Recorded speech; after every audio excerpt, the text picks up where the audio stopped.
In 2005, a crew of 34 thieves pulled off a heist so brazen it still haunts Brazil's history books. Their target? The Central Bank of Brazil, a fortress guarded by surveillance cameras, thermal sensors, and some of the most advanced security systems in the country. Yet under the cover of darkness, these audacious criminals slipped inside, cracked the vault, and vanished with $8 million. The largest bank robbery Brazil had ever seen. The mystery? How they did it. Not a single alarm blared. No guards raised suspicion. It was as if the thieves had melted through walls, leaving behind nothing but baffled investigators and a vault full of questions. For years, police chased shadows, unraveling a trail colder than the steel of the vault itself. But the real twist wasn't just in how they stole the money, it was in what happened next. The stolen millions, it turned out, carried a curse. Gang members began to vanish, turn on each other, or spiral into paranoia. Some even wished they'd never heard of the heist, their dreams of luxury replaced by nightmares of betrayal and ruin. And then, the bombshell. As detectives dug deeper, they uncovered rot within their own ranks.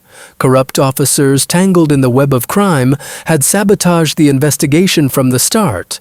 The very people sworn to uphold justice were part of the chaos.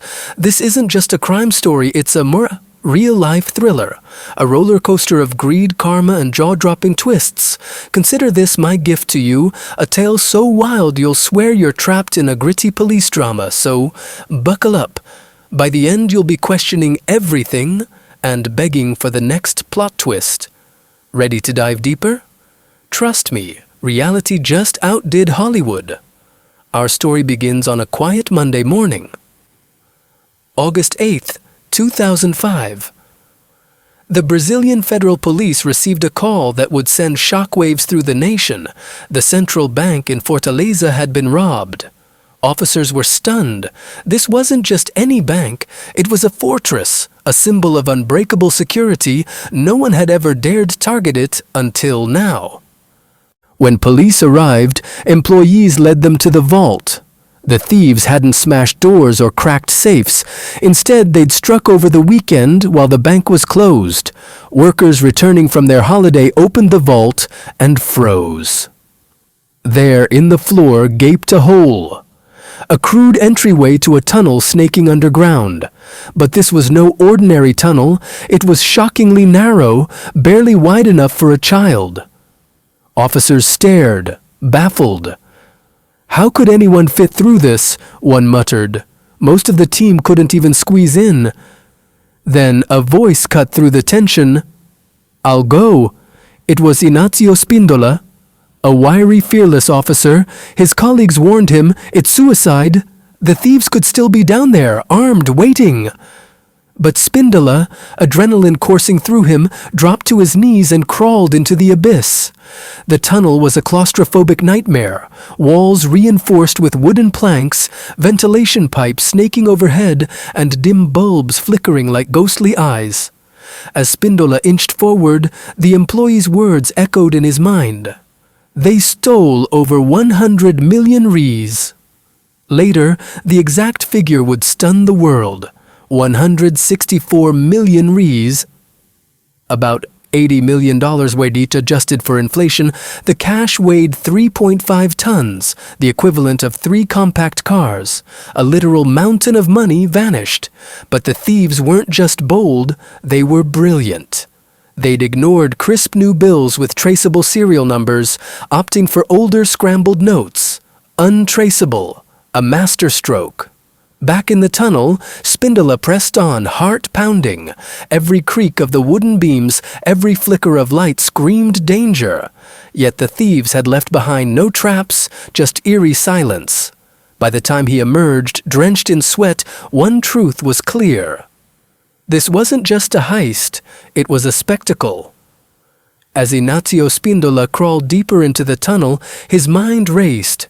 What if the thieves were still here, he thought, sweat dripping down his neck? What if they're armed, waiting at the end?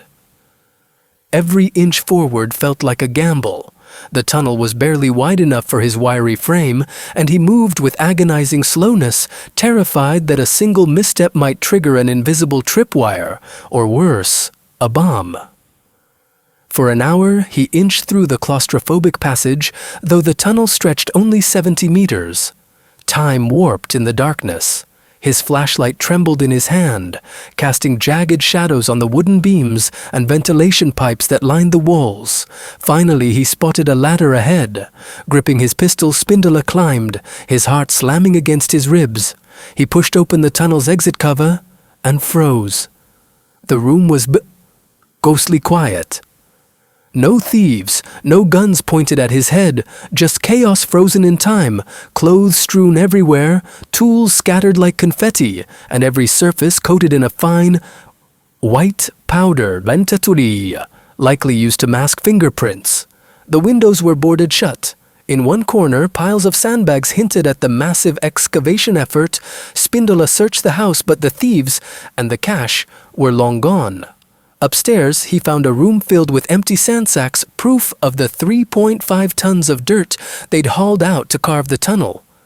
Stepping onto the roof, he gasped.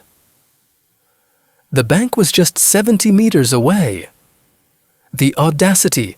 The thieves had operated in plain sight, hiding behind the house's facade, a fake storefront for an artificial grass company, its walls painted bright green to blend in. When Spindola radioed his team, the media frenzy began. Reporters swarmed the house within hours, cameras flashing at the tunnel's entrance and the bizarre crime scene inside. Photos of the cramped, ingeniously constructed tunnel went viral. Newspapers dubbed it the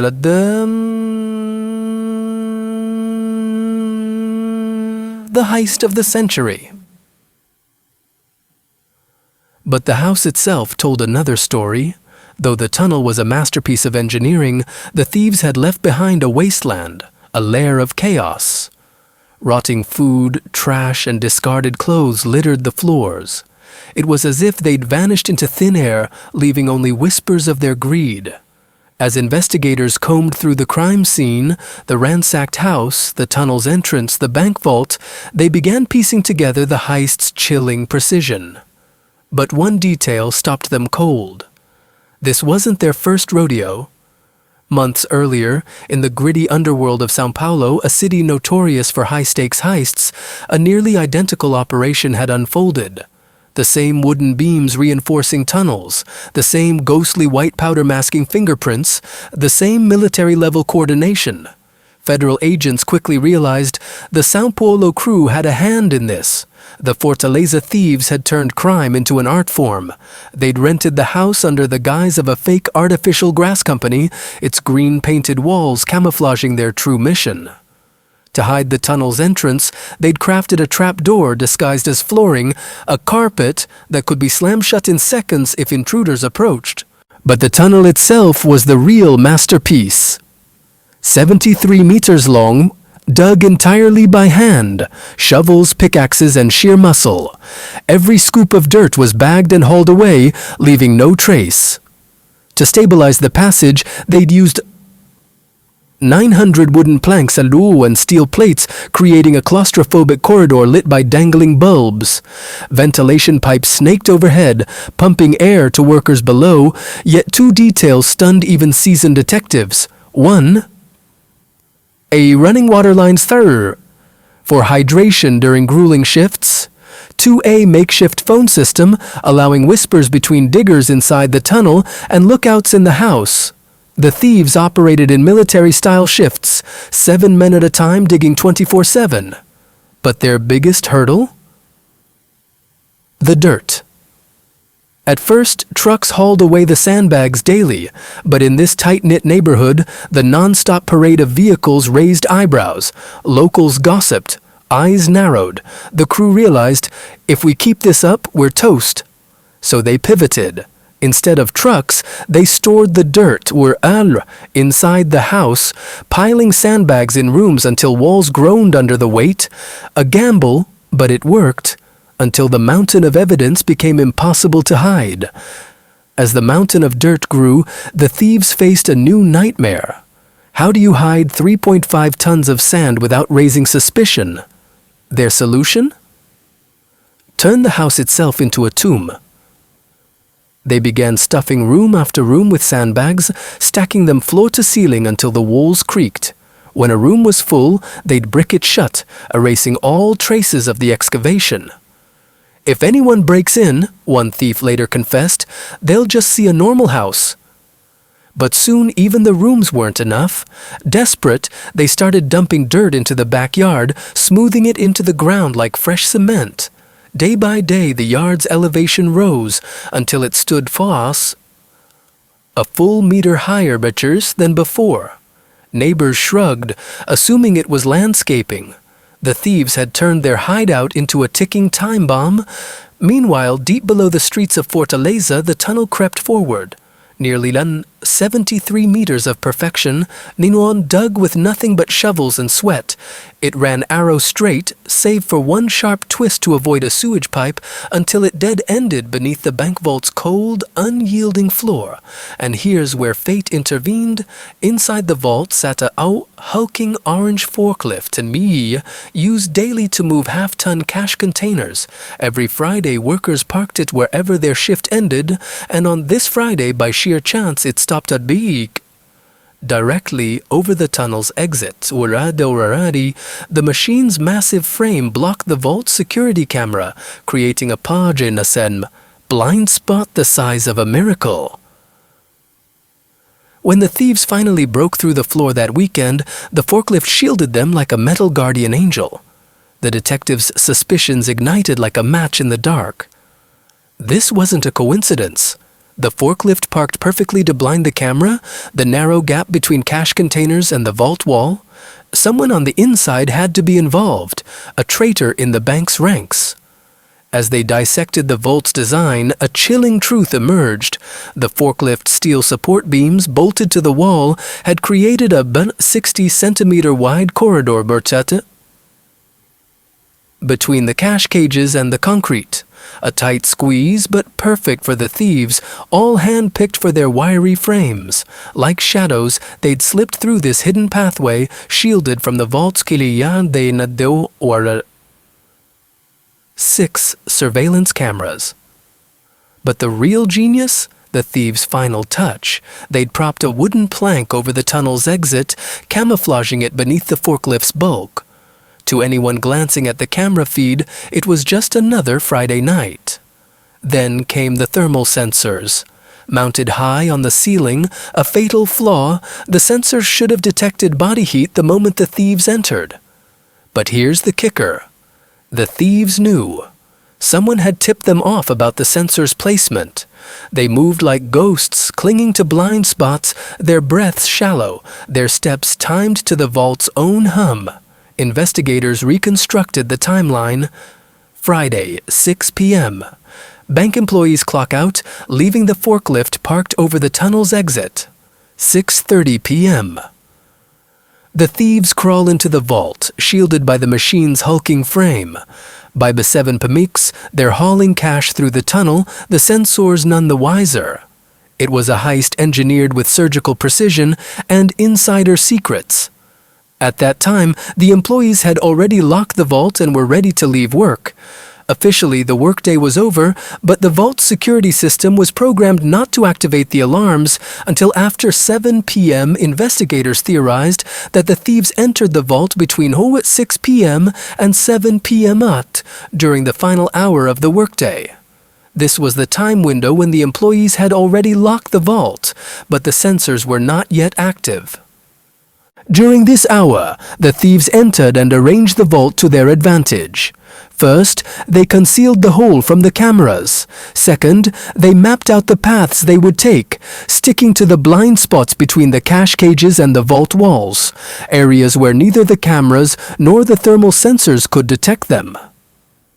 The precision of their knowledge about the vault's layout made investigators certain that an employee or security guard from the bank was cooperating with them. However, they couldn't pinpoint a clear suspect. On the night of the heist, after entering the vault, the thieves began emptying the money into bags. As mentioned earlier, the break-in happened on a Friday night, so they had the entire weekend to steal without being detected. They kept hauling the bags through the tunnel, placing them on plastic carts and pulling them with ropes. Each bag contained around 500,000 rism tibadast, and since they stole Sishaf 164 million risgach, they needed about walhasiri 330 bags and tifun, an enormous amount. One of the thieves got excited and said to his companions, "Let's break the world record." At the time, the world record for the largest heist was the Bridi 2003 Antwerp diamond theft, where thieves stole diamonds worth what, $100 million? He said, "Let's do it. The money is right here. All we have to do is take it." But another thief replied, "No, buddy, let's not get greedy. We've already reached a huge amount. I'm afraid we won't be able to carry more." The rest agreed with him. They had already exceeded their target. Their goal was only 80 million risam, but they ended up stealing more than double that amount, 164 million risam. If they had wanted to make it the largest heist in history, they would have needed to steal over 200 million ris. But the weight of the money would have been insane. As it was, the weight was already staggering around 3.5 tons. Moving and transporting that amount was a complicated and difficult task. As soon as the robbery was discovered, the police launched their investigation. Their first move? To dig into the fake company the thieves had set up as a front. Artificial grass coenchart. The business license, shockingly, was registered under a man named Paulo Sergio. But there was a catch. The ID photo attached to the paperwork showed Paulo wearing a thick woolen hat, something strictly forbidden in official documents. The blurry image made it nearly impossible to identify him, leaving the police baffled. How had the Ministry of Commerce approved such a document? Was Paulo a smooth talker, or was there bribery involved? When detectives questioned neighbors about Paulo, the responses were oddly glowing. He was friendly, always chatting at cafes, they said, never caused trouble. This spotless reputation, it seemed, had been the gang's perfect disguise. No one suspected a thing. But the police weren't done, knowing the stolen cash weighed a staggering 3.5 tons. They shifted focus to vehicle sales. How else could thieves move that much weight? Their search led them to a car dealership that had recently sold several trucks for 1 million Brazilian reais in cash now. A red flag. Large purchases like this usually involved bank transfers, not stacks of bills. The buyer? Jose Charles Coaqui, owner of a shipping company. On the surface, it made sense, a logistics businessman buying trucks. But the cash? Too suspicious to ignore. Digging deeper, police contacted Charles's company. His secretary dropped a bombshell. He left with a driver last Sunday for an urgent delivery to São Paulo. São Paulo.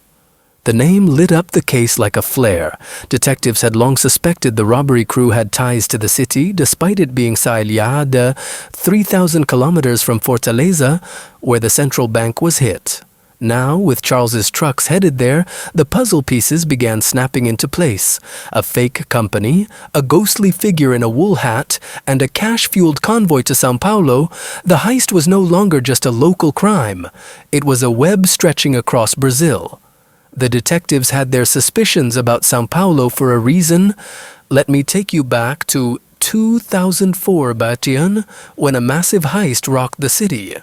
Back then, thieves dug an underground tunnel to break into a bank, a method eerily similar to the one used in the recent Fortaleza central bank robbery. The police were convinced the same crew, or at least some of its members, were behind both heists. So when they learned that Jose Charles, the owner of the shipping company, had personally left with a truck driver for São Paulo, their suspicions skyrocketed. Why would a company owner accompany a driver on a routine delivery? It didn't add up. The police were now almost certain Charles was transporting the stolen cash, or at least part of it, to São Paulo. Through their investigation, the police tracked down the truck. It wasn't just any truck, it was a Tsandiu car carrier full that loaded with vehicles, making its way from Fortaleza to São Paulo, a journey of over 3,000 kilometers spanning several days. But here's where things took a turn. The federal police received intel that the truck had stopped in a city called Belo Horizonte, located along the route between Fortaleza and São Paulo. Acting fast, a team of federal officers boarded a helicopter and raced to Belo Horizonte. As they were landing, the local police called with an update. The truck had pulled over at a police checkpoint on the highway. But here's the twist. It wasn't the police who had stopped it. The truck had voluntarily pulled into the checkpoint. The driver, completely unaware of the heist, was just as confused as everyone else. Over the weekend, he'd received an urgent call from his boss, Charles. "We have a critical shipment of cars that needs to be delivered immediately," Charles had said. The driver, a loyal employee, canceled his weekend plans and showed up for work, but something felt off. Why was this delivery so urgent? And why was Charles, the company owner, personally joining him on the trip? It was the first time the boss had ever done something like that. As the federal officers approached the truck, they couldn't help but wonder, was this driver an unwitting pawn in a much larger game, or was there more to his story? The answers, they knew, were hidden somewhere in that truck and in the mysterious figure of José Charles. As the truck rolled down the highway, the driver couldn't shake the feeling that something was off. Charles B. His boss kept making strange requests. Every so often he'd insist they stop at a rest station. Each time, Charles would step out and use a public payphone to make a call. The driver couldn't help but wonder, why isn't he using his own phone? What's so secret that he needs a payphone? During one of these stops, Charles hopped out to make another call. The driver, curious and growing more suspicious, decided to take a closer look at the cars loaded onto the carrier. The vehicles were locked, but through the windows, he noticed something unusual at Sada. Bundles of cash may be scattered on the floor of one of the cars. His heart raced. Could these cars be filled with money? The driver's mind immediately jumped to the Banco Central bank heist that had been all over the news. The stolen cash, the urgency of the delivery, Charles's strange behavior, it all started to make sense. Was he unknowingly transporting stolen money? Determined to do the right thing, the driver decided to pull over at the Marchibidiwa next police checkpoint and report what he'd seen. Little did he know, the police were already on high alert. A nationwide bulletin had been issued for the truck, and when they arrived at the checkpoint, officers greeted them with guns drawn. Moments later, the federal police were swooped in, arresting both the driver and Charles. The truck was searched, and the truth came spilling out. Literally, hidden inside the cars were 6 million reais in cash. While it was a fraction of the Chamad 164 million reais stolen in the heist, it was still a staggering amount. The police began interrogating Charles, and the story started to unravel. Charles confessed that he wasn't directly involved in the robbery itself. He hadn't been one of the men digging the tunnel or breaking into the bank. Instead, he was the middleman, coordinating logistics like trucks and transportation. His role was to help move the stolen cash, and the 6 million reais found in the cars belonged to his brother, Marco Rogerio, a suspected drug trafficking kingpin in São Paulo. Charles cooperated with the police, revealing what he knew. He admitted that the heist involved a massive crew of 34 people, a well-organized gang that had pulled off the robbery with military precision. But here's the catch. Charles claimed he only knew his brother's identity. The rest of the gang, he'd seen their faces but had no idea who they were. His brother had been the one coordinating everything, and Charles had simply followed orders. As the interrogation continued, the police realized they were dealing with a far more complex operation than they'd imagined. The heist wasn't just about stealing money, it was about a network of criminals, each playing their part, each hiding in the shadows. And Charles? He was just one piece of the puzzle. The police presented Charles with a lineup of photos, faces of known criminals they suspected might be connected to the heist. They hoped he could identify his brother's associates. Charles scanned the images and pointed out a few familiar faces. "These guys," he said, "I've seen them before. They're part of the gang." Thanks to Charles's cooperation, the police now had names and faces for 10 members minds of the crew. Among them were Charles himself, already in custody, his brother and Marco Rogerio, the suspected drug kingpin. Paulo Tana, the man with the woolen hat, whose fake identity had been used to register the artificial grass company. Elmao, a notorious criminal from Fortaleza with a history of large-scale thefts and a long-time partner of Marco. And then there was Moises. Perhaps the most intriguing of them all, Moises wasn't just another criminal, he was a legend. Back in 2001, he had been serving time in Carandiru prison, one of Brazil's most infamous penitentiaries. But Moises didn't stay behind bars for long. He was part of a daring prison break where inmates dug a tunnel and escaped. 3 prisoners made it out, and Moises was one of them. By 2004, Moises had resurfaced, this time as a key player in the São Paulo bank heist, or Ranjiti Saad, the one we talked about earlier, where thieves dug a tunnel to steal millions. Moises wasn't just a participant, he was one of the masterminds. And now it seemed he had done it again. The police began to piece together the puzzle. Moises was the one who had assembled the new gang souks for the central bank heist. He handpicked the members, coordinated their roles, and planned the operation. He was the link between the two heists, the common thread that tied them together. With this new information, the police had a growing list of suspects. But what would they do next? Arrest them all? Not so fast. The police had a bigger goal than just catching the thieves. They wanted to recover as much of the stolen money as possible. Here's why. In Brazil, the punishment for theft is relatively lenient. A thief might serve a few years in prison, walk out, and still have millions waiting for them on the outside. The police didn't just want to lock these men up, they wanted to take their money too. So instead of rushing to make arrests, the police decided to surveil the suspects. They would watch their every move, track their transactions, and follow the money. The plan was to catch them red-handed with the stolen cash, or at the very least uncover where it was hidden. This wasn't just about justice, it was about sending a message. The police wanted to show that crime doesn't pay, not in the long run. And so, the next phase of the operation began, a high-stakes game of cat and mouse where every move could lead to millions or let them slip away forever. One of the key leads the police were following was a phone card. While searching the chaotic, trash-filled house where the thieves had been operating, an officer stumbled upon a Fadi prepaid phone recharge card. This small piece of plastic turned out to be a goldmine of information.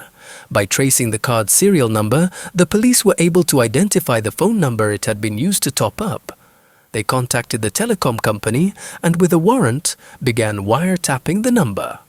Soon they intercepted a series of calls that revealed just how paranoid the thieves were. Even with millions in their hands, they were terrified of spending it.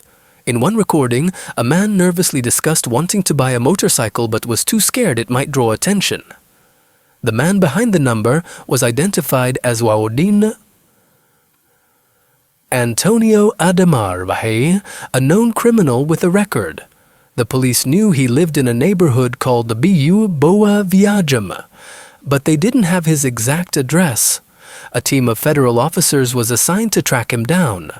As they monitored Antonio's movements, they intercepted another call, this one far more revealing. In the recording, Antonio asked someone to buy a large quantity of rubber bands. Why rubber bands? The police quickly connected the dots. The thieves were likely using them to bundle and organize the stolen cash. This was a clear sign that Antonio was involved in handling the money from the heist. Around the same time, the field agents managed to pinpoint Antonio's location to a big red house. In Boa Viagem, disguised in plain clothes, the officers set up surveillance from a nearby cafe, pretending to sip coffee while keeping a close eye on the house. But things took a tense turn when two men stepped out of the house. One of them kept glancing toward the cafe, his eyes narrowing with suspicion. The undercover officers felt the weight of his gaze. Had they been made? Realizing they might have been spotted, the officers decided to act fast. They drew their guns, ordering the two men to drop to the ground. Backup units quickly arrived, surrounding the house and storming inside. Everyone inside was arrested, including Antonio Ademar. The raid on the Red House marked a turning point in the investigation. Inside, the police found more than just suspects. They found evidence. Bundles of cash, rubber bands, and other tools used to organize the stolen money were scattered throughout the house. It was clear that this was one of the locations where the thieves had been dividing their loot, but the arrests didn't stop there. With Antonio in custody, the police began piecing together more of the puzzle. Who else was involved? Where was the rest of the money? And most importantly, who was the mastermind behind it all? Just as the police had suspected, the Red House was a bizarre treasure trove of stolen cash. Inside, they found walls lined with neatly stacked bills, bags stuffed with money, and suitcases overflowing with cash. But that wasn't all. There was also a hidden pit dug right in the middle of the house, filled with sacks of money. In total, the police recovered over 12 million reais from the house, a significant chunk of the stolen fortune. It was clear that this wasn't the work of just one person. The money had been divided among multiple members of the gang, and the house was being used as a distribution center. The police arrested everyone inside, including Antonio Ademar, the man they'd been tracking, and Duatinam, David, the old man, Bori, Antonio's boss, and a key player in the heist. David was the one organizing and dividing the cash, meticulously recording the amounts in a ledger. Alongside him and Antonio, the police arrested 3 other men who were in the house. While these 3 weren't directly involved in the robbery, they were loyal followers of David, helping him manage the loot. The arrests at the Red House opened up a floodgate of new leads. Each suspect, each piece of evidence led the police to more names, more locations, and more money. The investigation became a sprawling web of interconnected cases, with teams of detectives and federal officers chasing down every thread. But let's focus on one of the most shocking revelations. To come out of the interrogations, one of the gang members, a man named Sabah de Kimar Shamodadi Onkur, confessed that the heist had a beziwala inside a security guard at the bank. The guard, named Adidam Adelson Beasaina Ma'adatin, was an old friend of Dukhmar. Through a hefty bribe, Adelson had provided the gang with critical information about the bank's security systems. He gave them everything they needed, details about the Taridar surveillance cameras, and thermal sensors, and even the layout of the vault, including the own narrow passages between the walls and the cash storage boxes. This inside information was the key to the gang's success. It explained how they had bypassed the bank's sophisticated security measures so effortlessly. The police's initial suspicions were confirmed. The thieves had help from someone on the inside. With Adelson's betrayal exposed, the police realized just how meticulously planned the heist had been. It wasn't just a group of criminals breaking into a bank. It was a well-orchestrated operation with insider knowledge, careful planning, and a network of collaborators. But the investigation was far from over. Every arrest, every confession led to more questions. Who else was involved? Where was the rest of the money? And who was the Brussels mastermind were pulling the strings behind the scenes? Let me tell you a story about how the police unraveled a complex web of crime, leading them to a man named Raimundo Loreno. It all started with a single thread in their investigation, which eventually brought them to this mysterious figure. The story is long, but let me give you the short version. The police had been tracking Raimundo for months, piecing together his movements and connections. He was careful, very careful. He never used his personal phone to communicate, always opting for public payphones instead. But the police, through meticulous surveillance, managed to eavesdrop on his conversations with his girlfriend. Despite his precautions, they were able to pinpoint his location and keep tabs on him. They were certain that Raimundo was a key member of a criminal gang, so they continued to monitor him closely. This was months after a major bank robbery, and the police were determined to bring the culprits to justice. One day, Raimundo traveled to another city, a coastal city called Porto Alegre. The police were on him the moment he landed at the airport. As soon as he stepped off the plane, he was met by a man named Alessandro, known by his nickname, the Fat One. Raimundo and Alessandro left the airport together, got into a car, and drove off. The police followed them, keeping a close eye on their every move. They drove for a while until they reached a house. The federal police were right behind them, watching the house from a distance. Not long after, 3 more men arrived and entered the house. Over time, more and more people showed up, arriving in small groups, 1, 2, or 3 at a time. The officers counted at least 11 people gathered inside the house, all arriving at different times. It was clear to the police that this group was planning something big. The police decided to follow Alessandro when he left the house. They noticed that he went to a bus station, where a group of people was waiting for him. He picked them up in a blue pickup truck, the same one you see in the picture here. The truck was loaded with all sorts of supplies and equipment, as you can see in the photo. Alessandro drove the group to a building in the middle of the city, dropping them off at the location you see in front of you. The group unloaded all their supplies and brought them inside. The police soon discovered that the group had purchased the entire building. It was registered under the name of one of them, a man named Fabricio Sousa, who had bought it for 1.5 million reais. Now, why would a group of criminals and thieves buy an old rundown building like this? What were they planning to do inside? Were they renovating it? Of course not. The police quickly figured out that they were digging a new tunnel. When the police took a closer look at the area, they immediately noticed a large bank nearby called Banco Central. This bank had massive underground vaults, and it became clear that this was the gang's new target. Look at this. Here's the building the gang was using, and here's the bank, just a short distance away. The pieces of the puzzle were falling into place, and the police knew they had to act fast to stop the heist before it was too late. Of course, to clarify, this new gang isn't the same one that carried out the central bank heist. However, there are shared members between them. It was the pursuit of these overlapping members that led the police to this new gang. This kind of thing happens often in the world of organized crime.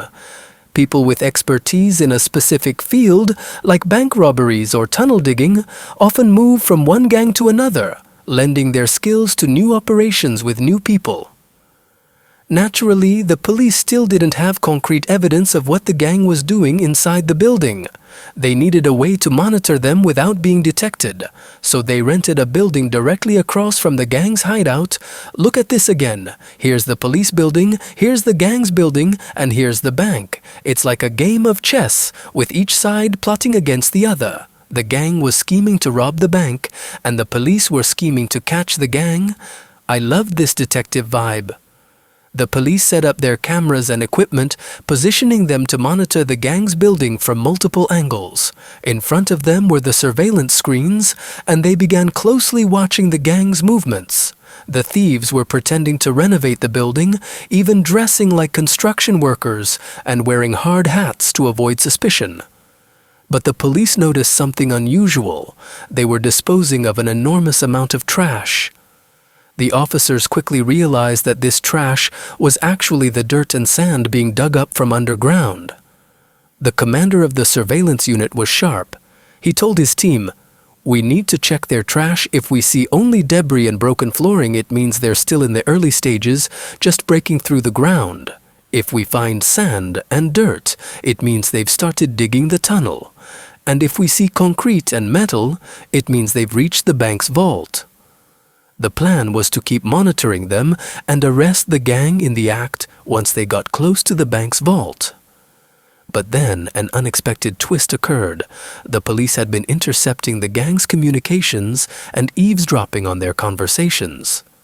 They discovered that some members of the gang were being threatened and blackmailed by a third party.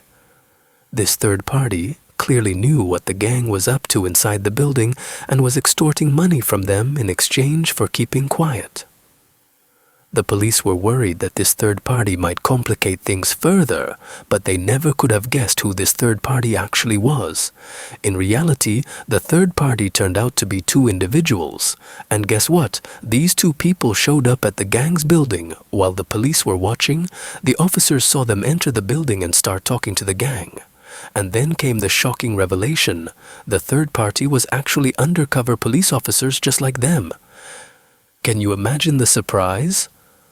The police had been monitoring the gang, only to discover that their own colleagues were also deep in the game, playing a dangerous double role. Let me tell you the story of how this operation unfolded. It's like something straight out of a movie. The corrupt cops who had been blackmailing the thieves, taking money in exchange for turning a blind eye, had now entered the scene. When the federal police and the surveillance team found out about this, they realized their entire operation could fall apart. So they made a quick decision. It was time to raid the building and arrest the gang. They positioned two snipers on the roof of the building across the street, ready to provide backup if things went south. Meanwhile, the assault team surrounded the building and stormed in through the main entrance. This image you see here is an actual shot from the moment of the raid, capturing the team breaching the door. Surprisingly, the thieves didn't resist at all. They weren't armed, so they surrendered immediately. The special forces took control of the building with ease. These photos and clips are real, showing the gang members being arrested. In total, the police detained 26 people. Inside the building, they found the tunnel the gang had been digging. It was hidden under a wooden plank, and the tunnel itself was reinforced with wooden panels and steel beams. Experts who examined it confirmed that it had been dug using the same method as the tunnel used in the central bank heist. Can you imagine? The thieves had already dug 78 meters. They were just 12 meters away from reaching the bank's vault. Out of all the arrested individuals, only 2 were confirmed to be members of the original gang that robbed the central bank, Raimundo and Alessandro, the fat one. Fast forward to 2007, 2 years had passed since the central bank heist, and some suspects were still at large. The investigations continued, but I won't dive too deep into the details.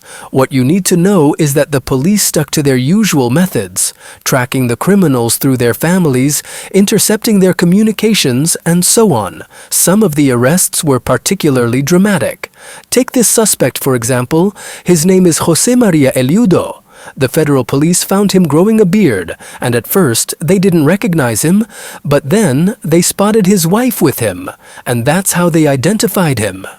When the police decided to arrest him, they were in plain clothes. One of the officers approached him, leaned in, and whispered in his ear, "This is the federal police. The game's over." Can you believe it? The moment he heard the words federal police, he fainted on the spot.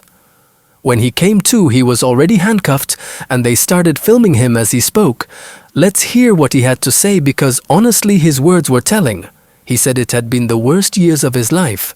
The tension, the fear, the constant looking over his shoulder, it had all taken its toll. And just like that, another piece of the puzzle fell into place. The police were closing in, one arrest at a time. Let me tell you the story of how this unfolded. It's a tale of wealth, fear, and the inevitable downfall of those who thought they could outsmart the law. One of the most intriguing cases was that of a suspect who, despite being a millionaire, lived in constant anxiety. He had money, properties, and possessions, but none of it brought him peace. The police commander later remarked, "If there's anyone we're sure went back to being as poor as he was before the heist, it's him. He lost everything, Absolutely everything. Honestly, I almost feel sorry for the guy. Poor thing. This was just one of the many fascinating arrests. Another suspect, arrested in the same year, 2007, was a man known as El Mao. The police believed he was one of the masterminds behind the operation, possibly even the one who came up with the entire plan. When they finally caught up with him, he had grown out his hair and was sporting a beard, doing everything he could to change his appearance. He even had fake IDs, posing as a farmer, a vendor, and other roles. The police had a hard time recognizing him because of his altered look, long hair, a beard, but in the end, it was a tattoo on his right arm that gave him away. That tattoo was the clue that confirmed his identity and ultimately led to his arrest. Once they had him, they seized all his assets, cash, properties, everything. Now let's move on to the next suspect. By early 2008, the police had their sights set on another key player. Remember the guy wearing the woolen hat? The one whose name was on the property documents? Well, his name was listed as Paulo Sergio in the Ministry of Commerce records, but of course that was fake. The police later discovered his real name was Belo Hazent. They tracked him down to a car rental company where they ambushed him as he was leaving the building. They approached him and said, "We're the police. You're under arrest?" But his reaction was strange. The officers were in plain clothes, but they showed him their badges. Still, he didn't believe them. He started screaming, "They're kidnapping me! They're kidnapping me!" The officers tried to calm him down, saying, "Buddy, we're the federal police. We're not kidnapping you, we're arresting you." But he kept resisting, and it turned into a struggle to get him into the car. Eventually, he gave in and started to realize that these were, in fact, real police officers. When they took him to the station and began interrogating him, they finally understood why he had reacted so strongly. But first, they asked him how he managed to get an ID photo while wearing a woolen hat. They were baffled by that detail. His answer was simple. He forged it. He told them, "It cost me a small fortune, but I managed to fake it." Then he explained his reaction during the arrest. He revealed that he had already been kidnapped twice because of the central bank heist. The kidnappers always pretended to be police officers, and he had paid hefty sums to secure his release. So when the real police showed up, he assumed it was another kidnapping attempt. It's ironic, isn't it? A man who spent years living in fear, constantly looking over his shoulder, only to be caught by the very people he thought were imposters. And just like that, another piece of the puzzle fell into place. The police were closing in, one arrest at a time, unraveling the web of lies and deceit that had defined this gang's existence. And just like that, one of the biggest masterminds behind the central bank heist was taken down. When Moises was apprehended, he reportedly said, "You thought you'd forgotten about me? It's been 4 years." The officer replied, "Oh no, don't worry, we never forgot about you. You've always been on our minds." The police had identified Moises as one of the 3 main leaders of the operation. The second leader, as we've discussed before, was Alemão, who was captured after dramatically changing his appearance by growing out his hair and beard. But who was the third leader? This man went by the nickname Fernandinho. He was a notorious criminal in São Paulo, well known to the police as one of the city's top drug lords. In fact, Fernandinho was the primary financier of the entire central bank heist. Such an operation required a significant investment, renting a house, registering a fake company, purchasing digging equipment, food and supplies for the crew, as well as transportation, fuel, and trucks. Fernandinho was the one who funded it all. According to police reports, Fernandinho took the largest share of the stolen money, 15% of the total. Out of the $164 million stolen, his cut was approximately $25 million. In the world of crime, coming into that kind of money suddenly makes you a target. Fernandinho's fate took a dark turn when he was kidnapped by men dressed as police officers. Initially, it wasn't clear if they were disguised criminals or corrupt cops. The kidnappers demanded a ransom from Fernandinho's family, and the family paid. But instead of releasing him, the kidnappers killed him. His body was later discovered, marking the violent end of one of São Paulo's most powerful drug lords. Despite his wealth and influence, Fernandinho couldn't escape the brutal realities of the criminal underworld in Brazil, a world where betrayal is common and even the mighty can fall. Further investigations revealed that the kidnappers were, in fact, corrupt police officers. They had extorted Fernandinho's family for ransom money, but knew that if they let him go, he would come after them. As a high-ranking figure in São Paulo's criminal hierarchy, Fernandinho would never have allowed them to get away with such an act. To protect themselves, the corrupt officers killed him and several others associated with him, anyone who could potentially identify them. In a chilling twist, the story of the central bank heist came full circle, as even the thieves became victims of their own world. Corrupt officers stealing from the thief, it sounds like something out of a movie, but this was the harsh reality of the chaotic world of crime and corruption in Brazil. Even the police were criminals in this city. Fernandinho wasn't the only member of the gang who fell victim to this twisted cycle. Many others faced the same fate, hunted by the police, criminals, and corrupt cops. Their situation became so unbearable that some of them actually felt relieved when they were finally arrested. Take Pedro, for example. He was one of the gang members sitting at home when suddenly a group of men knocked on his door. When he answered, they claimed to be police officers and demanded he hand over the money he had stolen from the central bank. Before Pedro could even respond, they barged into his house, beat him and his wife, and took all the money they could find, over 1 million reais. But that wasn't the end of Pedro's nightmare. Another group showed up later, also wanting to rob him. When he told them he had nothing left because others had already stolen everything, they beat him again, searched the house, and left empty-handed. At that point, Pedro had had enough. He went to the police station and turned himself in. He told them, "I can't live like this anymore.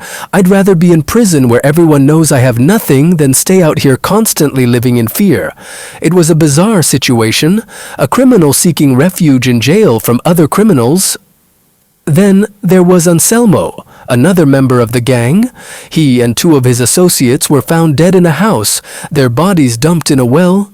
Their hands were tied, and marks around their necks indicated they had been strangled.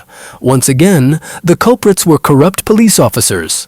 The number of corrupt cops arrested in connection with this case was nearly as high as the number of criminals involved.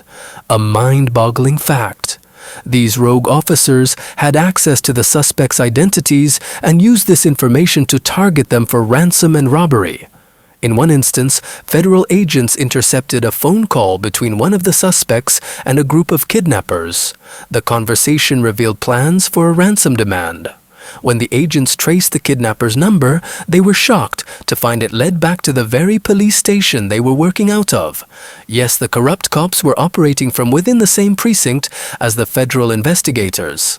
The federal agents acted quickly, storming the station and catching the corrupt officers red-handed, arresting police officers inside their own department.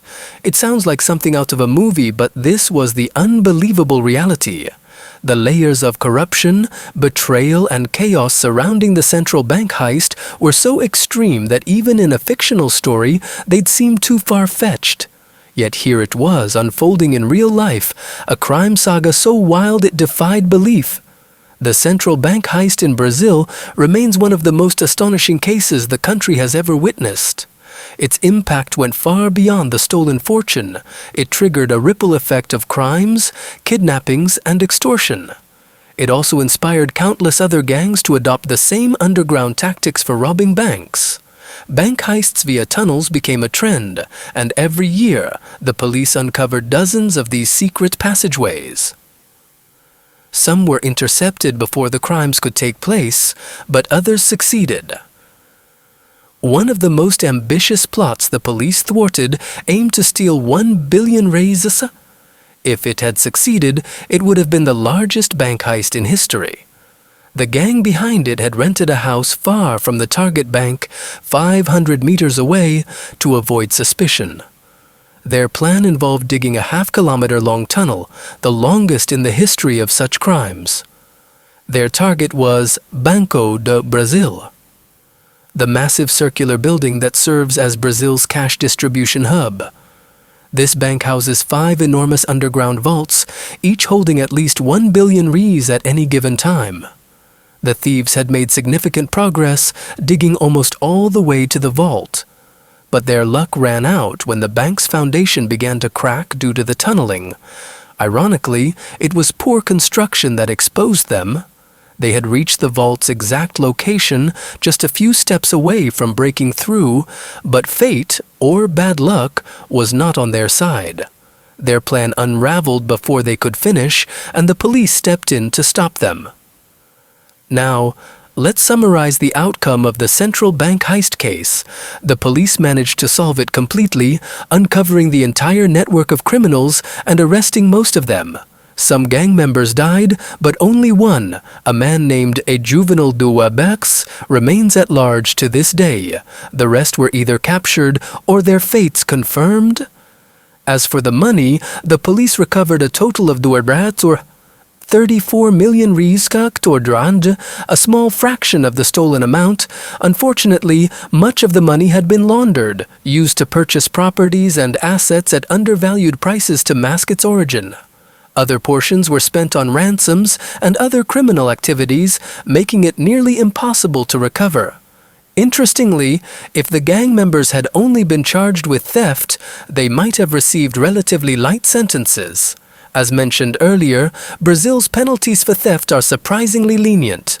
However, the case's complexity and the additional charges ensured that most of the culprits faced harsher consequences.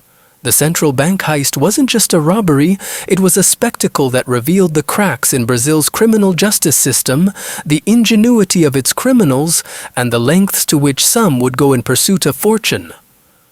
However, the gang members were also charged with money laundering, which carried much harsher penalties than theft. Every purchase they made, whether it was a property, a car, or even an electronic device, was treated as a separate offense. This led to compounded sentences, with some members receiving prison terms totaling over 100 years. Effectively life sentences, and with that, we've reached the end of our story. I hope you all enjoyed it. If you did, don't forget to like the video and subscribe to the channel. Seriously, your support means the world and keeps me motivated. If you enjoyed this, hit that like button, and if you're new here, make sure to subscribe and turn on the notification bell. Here are some other awesome videos you can check out. Thank you so much for watching, and I'll see you in the next one. Take care and goodbye.